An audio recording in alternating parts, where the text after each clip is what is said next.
who are just like you, except they have blood cancer. They talk about what it's like to get treatment. Some of the side effects of chemotherapy were losing your hair, no energy, and your immune system was a lot lower, so it was easier to get sick. Chemotherapy used to make me throw up every about 30 minutes. Chemo messes with my taste buds too. Don't ever eat your favorite food while on chemo. You'll never want to eat it again. I lost my hair 3 times, so it fell out and came back frequently. And I wore a ball cap a lot when I went out in public or really any kind of hat, and I had 2 wigs. I did not enjoy wearing the wigs because they were hot to wear and kind of stuffy and not really fun to put on. Nowadays, when my friends compliment my hair, I don't disagree with them. I just say, I love it too. My hair falls out all over the place and makes a big mess when it comes out. We used to use tape to pull my hair out until I suggested a lint roller. 2 weeks after starting chemotherapy, my hair began to fall out. This was the part I was dreading the most. I decided to go wig shopping just because I wanted some kind of comfort.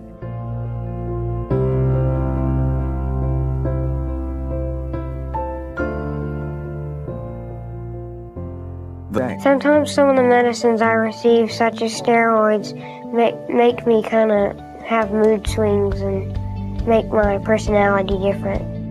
The steroids made my face kind of rounder and more swollen. Kind of made me feel self-conscious. My mom called me a chipmunk. I didn't want to tell people that I had cancer because as being a teenager, we're really judgmental of each other.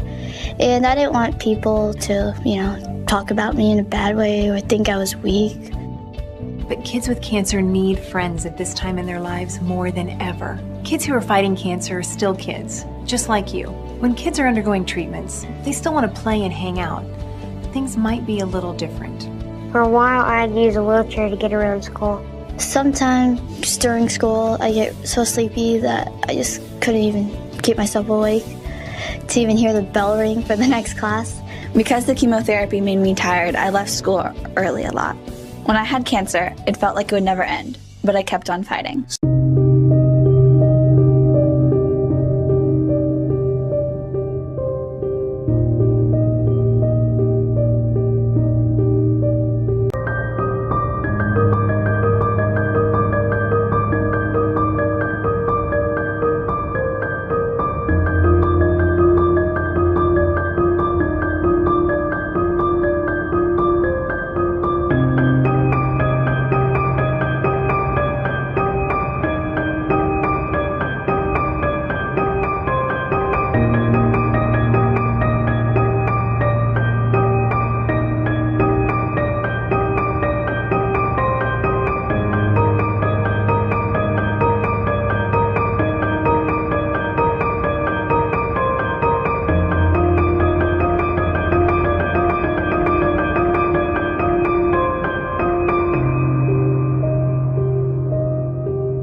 Rendina.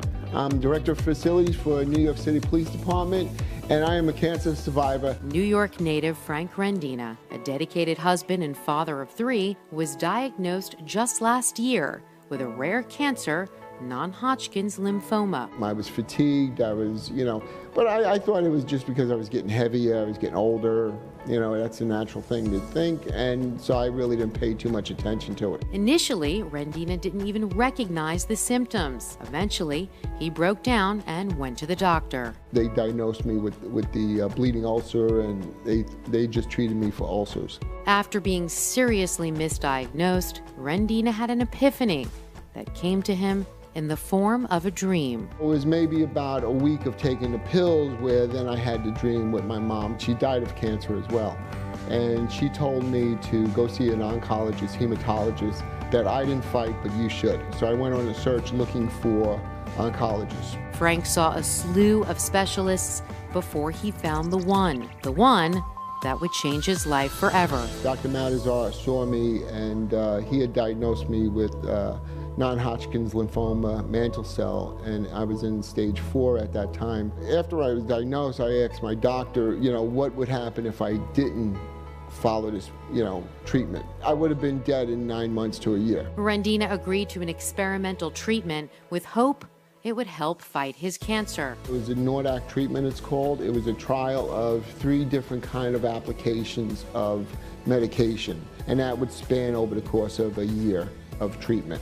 After a treacherous 6-month-long battle, Frank's cancer miraculously fell into remission. Eating the lasagna for the first time where I was able to taste it, that was the best. Frank's main priority was to fight the disease and live to walk his daughter Nicole down the aisle on her wedding day. When you're given a limited amount of time, when you say, well, you're not, it's going to be a year, 9 months, or you don't know how this thing's going to end out, and the only thing I was thinking about was being able to walk my daughter down the aisle. I didn't really care about anything else. I didn't care if my projects didn't get finished. I didn't care if, I had more money. I didn't care about a new car.